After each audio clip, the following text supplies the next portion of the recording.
Welcome to American Black Journal. I'm Stephen Henderson, your host. Today we are looking at caregiving in the African American community. It is part of our Black Church in Detroit series, which is produced in partnership with the Ecumenical Theological Seminary and the Charles H. Wright Museum of African American History.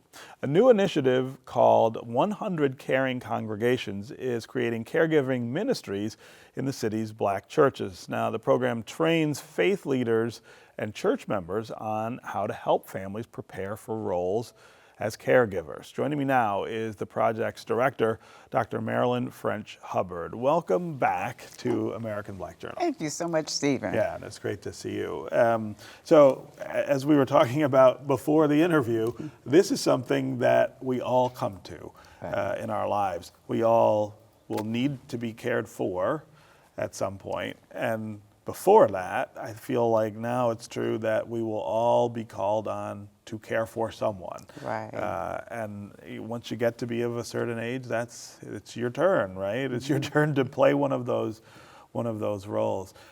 Talk about the challenges that we have, though, specifically in the African American community, preparing people for that, for both of those roles. Yeah, you know, many of us have these idiosyncrasies or fears that if we talk about, you know, growing older, if we talk about getting ill, that it may come to pass. Mm-hmm. So, you know, just overcoming the fears, the stereotypes, the old ways of thinking to get people to really recognize that we all are aging. Mm-hmm. And also on the other side of that, to recognize that just because we're aging doesn't mean that we're going to get old and sick, right.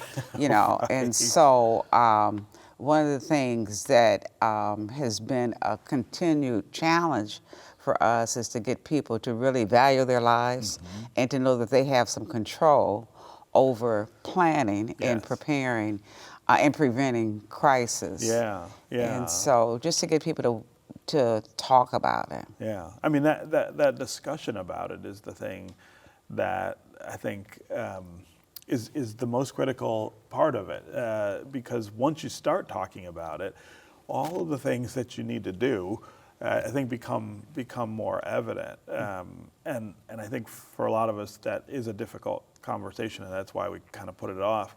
But once you get there, it's a little bit easier to at least get your mind around what you're facing. And there's so many layers, mm-hmm. you know, and every day brings a different challenge. Yes.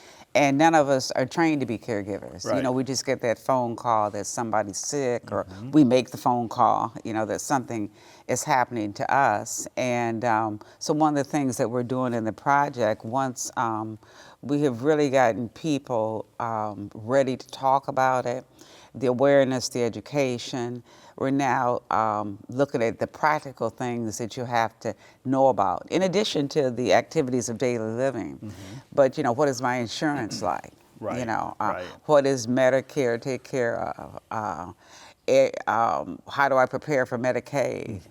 Mm-hmm. What's the eligibility?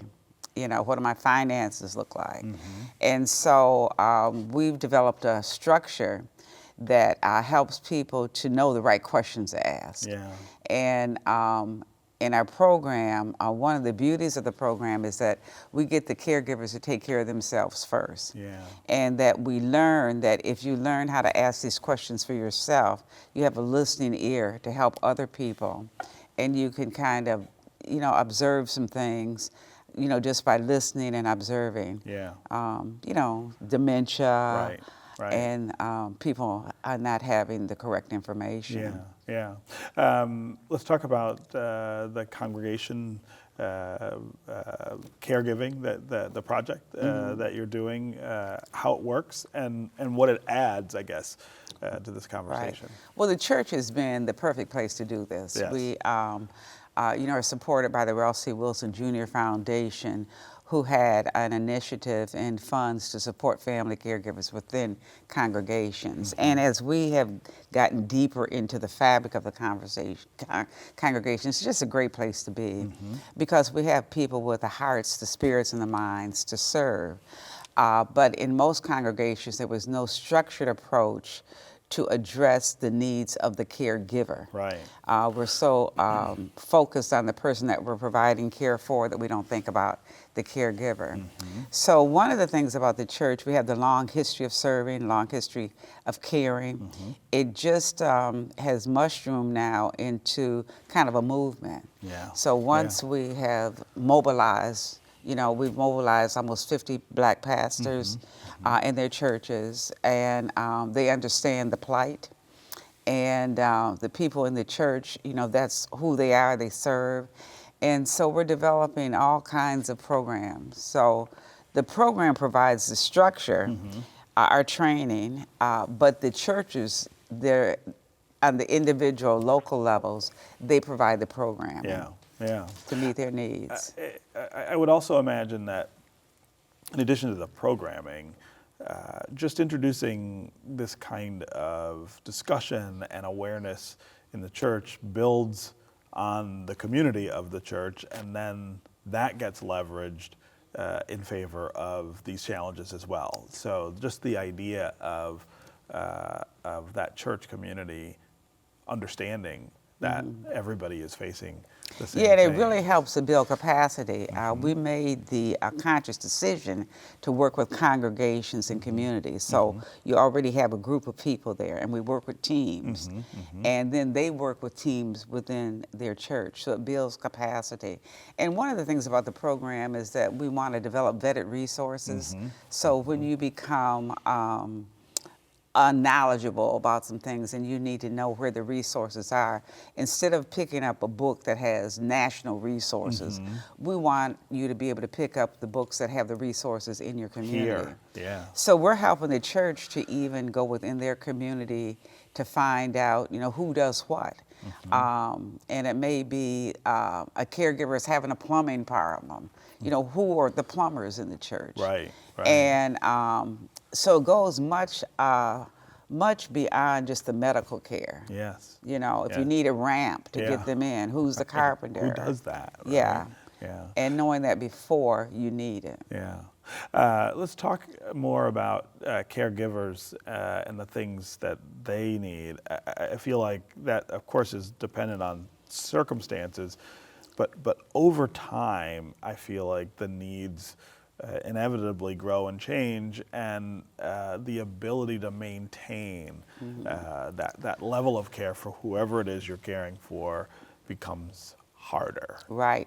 Well, one of the big things that comes up all the time is respite. The caregivers need respite. They need breaks, right? And they need trusted people to relieve them, because when you're leaving your home, you're leaving your home as well as your loved one. As your loved one, yeah. And so there's always safety.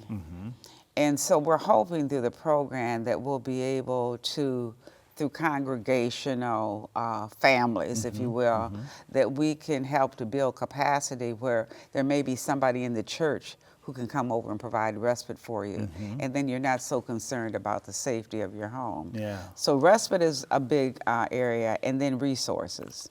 And the one resource that comes up over and over is caregivers. Yeah. Who can do this? Where do I find them?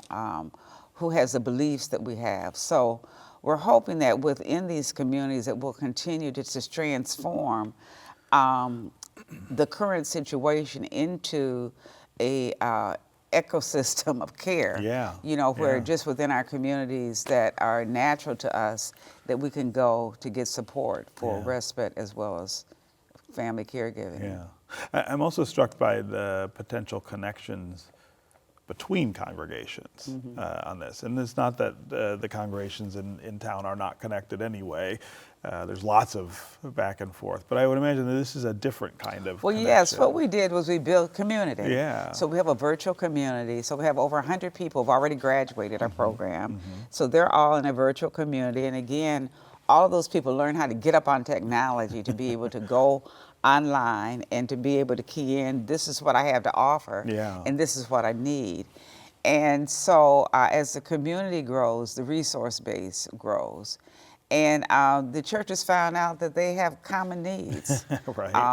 Grief is a big area that so many churches have to deal with. And so there's a program that deals with grief that's already out there that they're sharing that. And so it's really become a collaborative. We call it our co-creation, that we're all co-creating, a system that's going to care for our people. Yeah, yeah. I mean, of course, the hope here is to raise awareness. If you had to sort of put your finger on the hope for changed outcomes, what would that look like? It would be conversations, being able to have conversations. So we're in the church, but many family members are unchurched. Right. And so what we want to do is to be able to have the conversation and to get people to fill out the basic things that they need.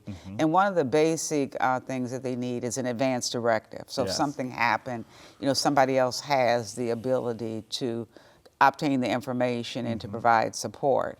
And so what we're hoping is that the basic needs are met, so there can be communications that other people within the family or within the church family have all the vital information that they need, so you can be cared for, if the need arises. So, the right documents, the right conversations. Right.